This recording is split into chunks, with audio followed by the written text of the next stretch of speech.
Kisah Nabi Isa alaihi salam. Rencana pembunuhan Nabi Isa alaihi salam. Kisah ini disebutkan beberapa kali dalam Al-Quran. Salah satunya pada surat An-Nisa ayat 157 hingga 159. Dakwah Nabi Isa alaihi salam kepada kaumnya berjalan baik.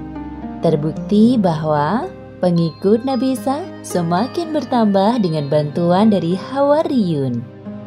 Hal ini membuat kaum Yahudi yang menentang ajaran Nabi Isa menjadi geram. Kemudian mereka merencanakan pembunuhan terhadap Nabi Isa alaihi salam. Nabi Isa alaihi salam berdakwah kepada kaumnya dengan dibantu oleh Hawariyun. Ketulusan dan keikhlasan mereka dalam membantu dakwah Nabi Isa sangat tinggi. Bahkan Allah Subhanahu wa Ta'ala menurunkan mukjizat kepada Nabi Isa atas permintaan Hawariyun. Wahai para sahabatku, terima kasih atas kesigapan kalian dalam membantu perjuangan dakwahku selama ini. Semoga Allah Subhanahu wa Ta'ala membalas setiap kebaikan kalian menjadi berkali-kali lipat. Wahai Nabiullah, ini merupakan perintah dari Allah Subhanahu wa Ta'ala. Lagi pula, kami merasa tersanjung ikut andil dalam perjuangan dakwahmu. Pada suatu hari dalam perjalanan, salah satu dari pengikut setia Nabi Isa merasa kelaparan. Mereka saling pandang dan tersenyum kecil. Percakapan antara Nabi Isa dan Hawariyun disebutkan dalam Al-Quran surat Al-Maidah ayat 112 hingga 114. Wahai Isa putra Maryam, sanggupkah Tuhanmu menurunkan hidangan dari langit kepada kami? Bertakwalah kepada Allah jika betul-betul kamu orang yang beriman. Kami ingin memakan hidangan itu, dan supaya tentram hati kami, dan supaya kami yakin bahwa kamu telah berkata benar kepada kami, dan kami menjadi orang-orang yang menyaksikan hidangan itu. Kemudian Nabi Isa berdoa kepada Allah Subhanahu wa Ta'ala agar memenuhi permintaan para pengikut setianya. Ya Tuhan kami, turunkanlah kiranya kepada kami suatu hidangan dari langit yang hari turunnya akan menjadi hari raya bagi kami, yaitu bagi orang-orang yang bersama kami dan yang datang sesudah kami, dan menjadi tanda bagi kekuasaan Engkau. Beri rezekilah kami, dan Engkaulah pemberi rezeki yang paling utama. Allah Subhanahu wa Ta'ala menjawab doa Nabi Isa seperti yang disebutkan dalam Al-Quran surat Al-Maidah ayat 115. Allah berfirman, "Sesungguhnya Aku akan menurunkan hidangan itu kepadamu. Barang siapa yang kafir di antaramu sesudah turun hidangan itu, maka sesungguhnya Aku akan menyiksanya dengan siksaan yang tidak pernah Aku timpakan kepada seorang pun di antara umat manusia." Lain halnya dengan kaum Yahudi. Mereka sering meremehkan ayat-ayat Allah yang disampaikan oleh para nabi. Maka dari itu, keimanan sulit menancap dalam hati mereka.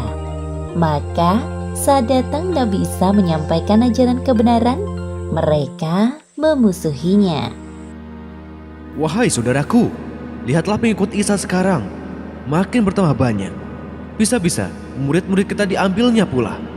Benar, wahai saudaraku, pasti karena tipuan sihirnya, apalagi dia punya murid-murid yang setia. Kita tidak bisa diam saja dan menunggu keadaan berubah. Hanya ada satu cara untuk mengubah keadaan ini, yaitu melenyapkan Isa dari negeri ini. Nabi Isa alaihi salam selalu berdoa kepada Allah untuk menghadirkan keimanan di hati kaum Bani Israel dan Yahudi, semata-mata agar kaumnya mau kembali beriman kepada Allah Subhanahu wa Ta'ala. Salah satu tujuan dari dakwah beliau adalah mengabarkan tentang kedatangan Muhammad Sallallahu Alaihi Wasallam sebagai penutup para nabi. Wahai kaumku, berkumpullah sebentar. Ada hal penting yang ingin aku sampaikan kepada kalian. Sebuah kabar yang menggembirakan. Hal penting? Kabar gembira? Apa maksudnya?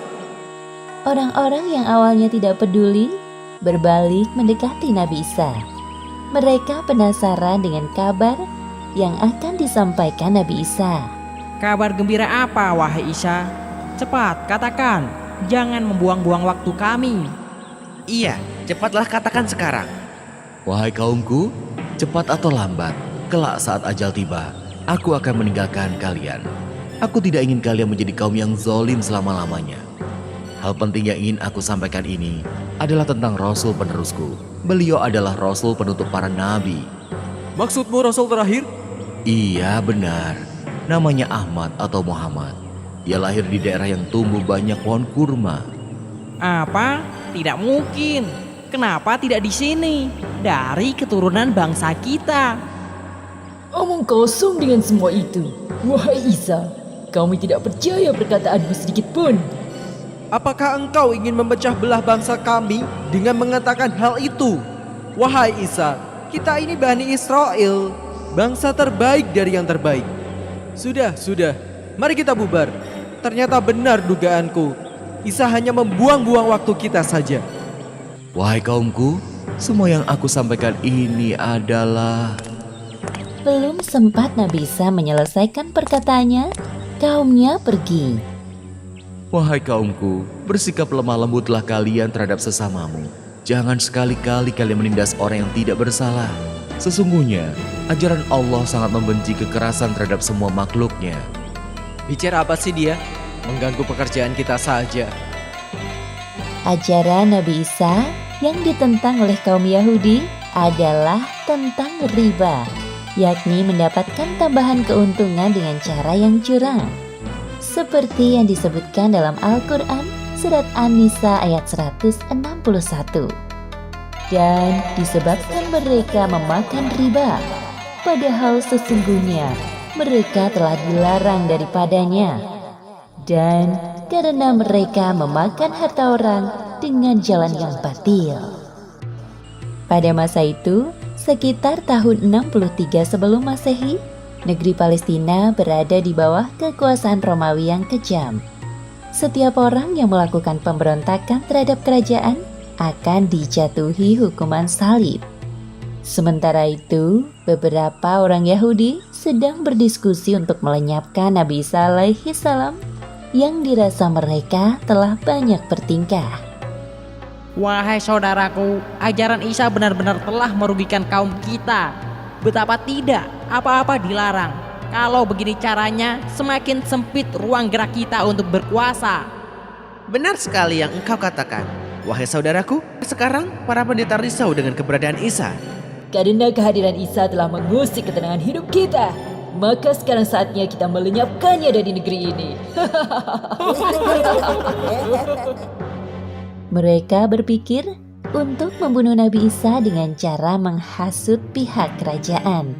Jadi seolah-olah mereka tidak terlibat dalam pembunuhan Nabi Isa. Kaum Yahudi berhasil menjebak Nabi Isa alaihi salam dengan tuduhan yang tidak benar kepada pihak kerajaan. Alhasil, Nabi Isa dicari-cari oleh tentara Romawi. Wahai para tentara, tangkap Isa dan bawa ke hadapanku. Siap, laksanakan perintah. Sementara itu, Nabi Isa bersama Hawariyun telah bersembunyi ke tempat yang aman setelah mendengar kabar bahwa Nabi Isa menjadi buronan pihak kerajaan. Wahai rakyat Palestina, barang siapa di antara kalian yang mengetahui keberadaan Isa putra Maryam dan bersedia melaporkannya kepada kami, hadiah besar dari kerajaan menanti kalian. Namun sayangnya, ada salah satu pengikut Nabi Isa yang tergiur dengan hadiah sayembara tersebut. Ia berkhianat dan memberitahukan tempat persembunyian Nabi Isa kepada tentara Romawi.